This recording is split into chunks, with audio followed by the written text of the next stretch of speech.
Depuis 2021, ce sont plus de 41 839 Maliens qui ont été rapatriés d'urgence, souvent dans des conditions extrêmement difficiles, en provenance de Libye, d'Algérie, du Maroc, de la Mauritanie ou encore d'Arabie Saoudite. Et les chiffres ne cessent d'augmenter. 2021, 4 395 personnes. 2022, 6 476. 2023, 5 643. 2024, 12 325. 2025, déjà plus de 13 000 rapatriés. À cela s'ajoute une autre réalité, bien plus tragique. Plus de 63 285 décès liés à la migration irrégulière depuis 2014. 8 500 morts en 2023. 9 103 décès ou disparitions en 2024. Aujourd'hui, nous allons en parler, car derrière chaque chiffre, il y a des visages, des familles, des rêves brisés. Et peut-être qu'il est temps d'écouter ceux qui ont survécu et d'agir pour ceux qui ne reviendront jamais. Bienvenue dans La Voix du Sahel, épisode 2. Je suis née au Mali et grandi au Centrafrique. Bon, mon parcours migratoire a commencé. Comme je vous ai dit, je suis née au Mali, grandi en Centrafrique et après, c'est mon père qui était en aventure. Donc après, il a décidé que nous, on n'a qu'à la joindre là-bas. Donc arrivé là-bas, on a fait tous nos études et grandi là-bas quoi. Et après, il a décidé, on doit rentrer au Mali. Bon, arrivé ici au Mali, donc lui, il était à la migration. Il travaille des petites choses qu'il envoie ici pour qu'on fait quelque chose quoi. Quand lui, il va décider de rentrer au pays, il n'a qu'à venir bien s'installer ici. Bon, arriver ici, c'est pas le cas. Donc, la vie était tellement difficile. C'est tellement difficile pour nous. Comme on n'est pas grandi au Mali, on n'a pas adapté à la vie au Mali ici. Donc, c'est ici que moi j'ai décidé d'aller à la migration. Pour la première fois, donc, j'ai décidé d'aller en Algérie quoi. En partant en Algérie, donc c'est un ami qui m'a contacté avec le Coxer, ceux qui peuvent me diriger jusqu'à en arriver. Donc la route là, c'est pas du tout facile, mais si quelqu'un a décidé pour aller à la migration, rien ne peut arrêter. Arrivé en Algérie, je travaille comme ménage. C'est le ménage que je fais. Bon, là où je fais le ménage, c'est avec un arabe. Donc, arrivé là-bas, le ménage ce que j'ai fait même là, c'est pas du tout facile quoi. Bon, vous-même vous savez, quand une femme va à la migration, donc il y a des harcèlements et tout. Souvent même, si tu travailles chez un patron, lui, il peut te proposer. Donc, bon, je ne peux pas tout exploiter, mais comme une femme là, vous savez, donc il peut te faire quelques promesses si tu n'as pas accepté. Donc, il dit que si tu n'as pas accepté à sa proposition, il va te livrer à la police et tout. Bon, ce que j'ai fait, là où je travaille là, c'est ce qui s'est passé. Donc, comme je n'ai pas accepté, il dit qu'il va me livrer à la police parce que je n'ai pas de papiers et tout. J'ai fait 3 mois. Premier travail que j'ai fait 3 mois là-bas avec ce propos. C'était tellement dur. Je réclame mon argent.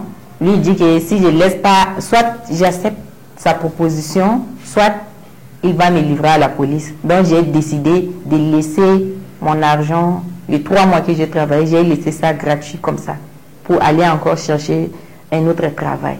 Bon, pour aller chercher encore un autre travail, c'est pas du tout facile. C'est la même chose, beaucoup de difficultés, donc je peux dire même des violences quoi.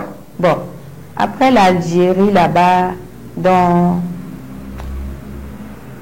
là où, deuxième moment, là où je travaille là, j'étais avec une dame togolaise. Donc on était ensemble, on travaille ensemble. Donc à un moment seulement, boum, on ne sait pas ce qui s'est passé.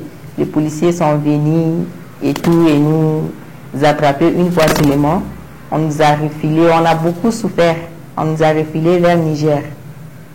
Arrivé au Niger, bon, comme j'ai décidé d'aller à l'aventure. Je n'ai pas pu vouloir retourner au Mali parce que je vais seulement tenter d'aller seulement. Donc, je me suis décidé de retourner en Centrafrique. Donc, arriver là-bas aussi par rapport à la guerre de la Centrafrique, dont la vie n'est pas en sécurité. Les difficultés que j'ai rencontrées en Centrafrique par rapport à la guerre de Centrafrique, le musulman et chrétien. Donc, on n'a pas de liberté. Je ne peux pas sortir pour aller travailler. Tu peux changer ton comportement pour aller travailler. Donc, c'est ça que moi, je trouve que je suis très coincée et puis je ne suis pas à l'aise. On peut pas... La vie n'est pas en sécurité. C'est ça que j'ai décidé encore de retourner vers Cameroun. Cameroun aussi, la vie là, c'est pas du tout facile. C'est pas du tout facile là-bas. Donc, c'est là même. Au Cameroun, j'ai fait Garamboulaye, après j'ai fait Garoua, après Bertois, et puis Yaoundé, après Yaoundé, Douala. Après Douala encore, j'ai vu que ça ne va pas, je suis retournée à Garoua pour quitter Garoua pour aller au Nigeria. Donc au Nigeria aussi, j'ai tenté d'arriver à Kano, j'ai tenté de rester en Nigeria, mais je vis là-bas aussi, ça ne va pas du tout. Donc je suis avancée, arrivée au Maradi. C'est une ville de Niger.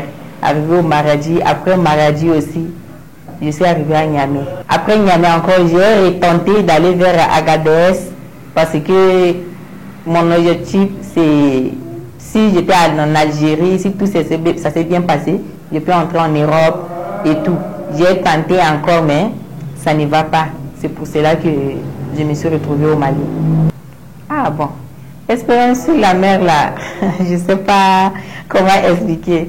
Mais quand tu es décidé de monter sur la mer là, on n'a rien à la tête.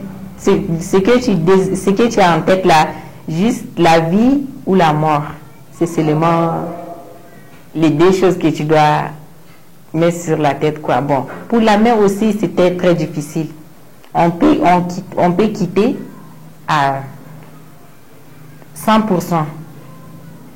On était beaucoup au débit. À notre parcours dans les déserts, 50% peut mourir dans le désert et arriver sur la mer aussi. 25% peut rester sur la mer. Donc, si le reste de 25% là, si on a de la chance, donc on peut arriver. C'est pas du tout facile. Dans le désert, souvent même, à chaque fois, il y a des décès même qui s'est passé devant moi. Donc, on peut marcher plus de kilomètres, Donc, il y a des gens, souvent, 2 à 3 jours, on est en train de marcher, eux, ils ne peuvent pas résister, ne peuvent pas marcher. Eux, ils vont, quand quelqu'un tombe comme ça devant nous, s'il y a les hommes parmi nous, eux, ils vont prendre seulement les sables et mettre ce petit sable seulement sur un corps comme ça. Et puis, le reste, là, on va continuer sans même faire les janaza et tout. On va mettre seulement ça du doigt. Donc, chaque désert, chaque moment, si on part, on va traverser seulement des cimetières. Retour au Mali aussi, ce n'est pas du tout facile. Manque de travail. Retourner au Mali quand même, c'est la même chose qui nous a poussé à aller en aventure. C'est ce que on est en train de vivre aussi au Mali, mais on a pu quand même résister. Souvent même, à mon retour là, tellement qu'il n'y a pas de travail, difficulté, marcher partout, même il n'y a pas n'importe pour trouver du boulot, pour faire quelque chose, pour quand même trouver quelque chose dans la journée, pour occuper de la famille et tout. C'est très très difficile. À un certain moment même, je décide encore où je peux aller pour trouver quelque chose à faire. Donc, retour au Mali, vraiment, c'est pas du tout facile, mais on est là comme ça. N'importe quel boulot, quand même, si tu as quelque chose qui est à la tête, qu'à la fin du mois, tu vas gagner telle chose comme ça, même si c'est pas beaucoup, ou bien par jour, je gagne ça comme ça, petites choses comme ça. Comme ça là, ça peut empêcher l'idée d'aller chercher ailleurs. d'aller chercher à l'extérieur. C'est ça. Le message que j'ai, donc vraiment, je demande aux autorités, même les gens de bons volontaires, qui peuvent aider les migrants de retour. Sinon, ce n'est pas du tout facile. Il y a des migrants, quand eux, ils sont retournés, eux, ils ne peuvent pas retourner dans leur famille par la honte. Parce que quand ils sont à l'extérieur, c'est eux l'espoir de la famille et tout. Il y a des gens même qui ont eu des dépressions, cas des maladies. Il y a des migrants ici, même des retours dans Bamako. Leur famille n'a pas leurs nouvelles. Eux, ils pensent qu'ils sont déjà, ils sont restés dans la mer ou bien et tout là. Alors qu'eux, ils sont à Bamako parce qu'ils ont honte de rentrer dans la famille parce qu'ils n'ont rien à la main. Donc, vraiment, s'il y a des possibilités de venir en aide avec nous là, ça nous fera plaisir parce que les migrants souffrent vraiment.